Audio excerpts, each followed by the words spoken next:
Салам алейкум, хурматле милләттәшләр, һаумыгыз дуслар. Хотел бы продолжить тему выборов, записать еще один короткий свой ролик. Я, когда в первом своем ролике говорил о том, что выборы у нас главы Республики Башкортостан, это вот с 6 по 8 сентября, да, ну, основной день 8 сентября будет. Но помимо этого еще будут выборы муниципальные советы, депутаты муниципальных советов, горсоветов и так далее. Вот когда как я напомню, что я призвал в этот раз, изменил своим правилам и призвал прийти всех своих сторонников, тех, кто неравнодушен к тому, что происходит в Республике Татарстан, прийти и проголосовать за любого другого кандидата, кроме Хабирова и Ивана Сухарева от партии ЛДПР. Многие меня начали обвинять в том, что якобы я там продался и так далее, и изменил своим принципам. Объясняю, почему я изменил своим принципам.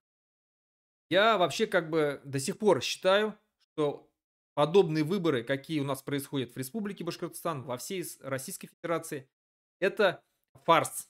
На самом деле это никакие не выборы, и они мало чем похожи на выбор на самом деле. Это большой обман, большой фарс, жульничество в масштабах республики, в масштабах всей Российской Федерации. Я многократно, еще раз повторю, участвовал в выборах в качестве наблюдателей, сам лично обучал наблюдателей, а, куратором был, целого района, да, советского района в городе Уфе. Подо мной было, около 30 с лишним там, избирательных участков. Я ставил там наблюдателей. И я знаю, как проходят выборы. Я знаю, что везде обманывают, везде фальсифицируют, и невозможно победить. Но с какой целью я призываю в этот раз прийти и проголосовать? Чтобы люди, которые, не верят или сомневаются в том, что не нужно участвовать в выборах, и говорят, что надо прийти, надо проголосовать за любого другого кандидата, потому что ваши голоса украдут и так далее. Я хочу, чтобы вы убедились. Все вот эти люди, придите, проголосуйте и убедитесь, как вас всех обманут. Ваши голоса все уйдут в сторону Хабирова. Все равно ему нарисуют любую явку, любой процент. Он победит в любом случае. Это будет фальсификация стопроцентная. Но есть две, скажем, цели, с какой целью я призываю, почему я призываю вас прийти в этот раз и проголосовать. Во-первых, допустим, целое башкирское село, татарское село или русское село, вообще просто село какое-то, аул, деревня, которое не любит Хабирова, а я знаю, что его рейтинг там практически равен нулю, придет полностью и проголосует за любого другого кандидата, кроме Хабирова там, или Ивана Сухарева, да, как я призываю. И когда в конце увидят, когда начнут опубликовывать результаты и увидят, что весь их населенный пункт проголосовал, оказывается, за Хабирова, тогда эти люди поймут, насколько эта власть осознают наконец-то реальность, окунутся в реальность и поймут, что насколько их обманывают, насколько власть у нас жульническая. Вот с этой целью я призываю, чтобы вы убедились, наконец-то, своими собственными руками, глазами, ушами почувствовали, прониклись в то, как вас всех обманывают. Именно поэтому я вас призываю. И во-вторых, вторая цель. То есть, когда все поймут, что на самом деле голосовали не за Хабирова, а он выиграл, все поймут, то есть это будет результат того, то есть все поймут, что он нелегитимен. Что его никто не выбирал на самом деле, что у него нет тех 70-80%, которые ему нарисуют, то у него максимум там, ну сколько, 5-10%, которые за него отдали голоса бюджетники, чиновники. Вот. И самое главное, помимо того, что они сами будут знать реальный результат, когда будут подсчитывать голоса и фальсифицировать, вот эта избирательная комиссия и чиновники хабировские, они будут знать реальный результат. Они будут видеть, что на самом деле Хабиров не победил на выборах. На самом деле за Хабирова проголосовал там максимум 5%. Помимо этого, еще это будут видеть чекисты, которые, конечно же, будут следить за выборами. И они, конечно же, потребуют реальных результатов.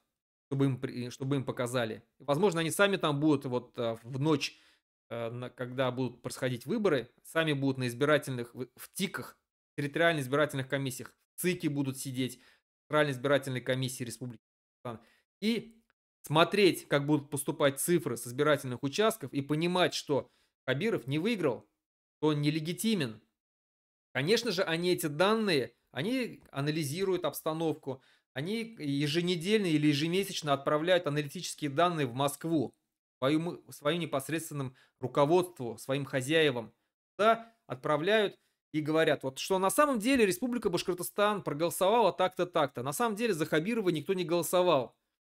И он сидит сейчас только потому, что он сфальсифицировал выборы, а Москва, скажем так, закрыла на это глаза. И в Москве будут понимать реальный рейтинг Хабирова. Они будут понимать, что реально Хабирова не любят в республике. Что он там никто и зовут его никак. Вот с какой целью я вас зову проголосовать, прийти и проголосовать за любого другого кандидата, кроме Хабирова и Сухарева. Почему за Сухарева призываю не голосовать? Потому что ЛДПР это фашистская партия. Она, напомню, что Жириновский, первый председатель этой партии, призывал башкир и татар выселить в Монголию. Он говорил, что на Урале живут самые тупые люди. Он говорил о том, что нужно Кавказ огородить колючей проволокой и просто подвергнуть ковровым бомбардировкам. Он очень многократно раз унижал нерусские народы. Это шовинист, имперец, фашист, и вся его партия такая же. И Иван Сухарев поддерживал слова Жириновского о том, что башкир и татар нужно выселить в Монголию. Он потом, конечно, отказывался от этого, но интернет все помнит. Так вот, я призываю еще раз не голосовать за Хабирова, не голосовать за Ивана Сухарева, голосовать за всех других остальных депутатов, за кого вы хотите. Приходите в этот раз, убедитесь сами, отдайте свои голоса за кого вы хотите и убедитесь сами, как вас надуют. Надеюсь, после этих выборов у людей, у многих откроются глаза, и они поймут, что они живут в фальшивом государстве, при фальшивой власти. Что эту власть надо просто сносить. По-другому, выборами какими-то ее невозможно убрать. Это нереально. Они всегда будут фальсифицировать, они всегда будут подтасовывать голоса. Придите и убедитесь в этом сами. И я надеюсь, что после этих выборов у вас поменяется мировоззрение, взгляды на политику, и вы поймете, что если мы не возьмем дело в свои руки и не снесем эту власть, ничего не изменится. Помимо выборов главы Республики Башкортостан, также будут выборы, еще раз говорю, в депутаты. Вот здесь можно голосовать за любого другого кандидата, кроме единороссов. Там достаточно большое количество зарегистрированных участников. Тоже старайтесь выбирать всех, кроме единороссов. Ну, а потом после выборов посмотрим результаты реальные. Поэтому вот это хотел я до вас донести. Салам алейкум, хурматле миллет таштар. Подписывайтесь на мой канал, ставьте лайки, распространяйте это видео перед выборами. Показывайте всем.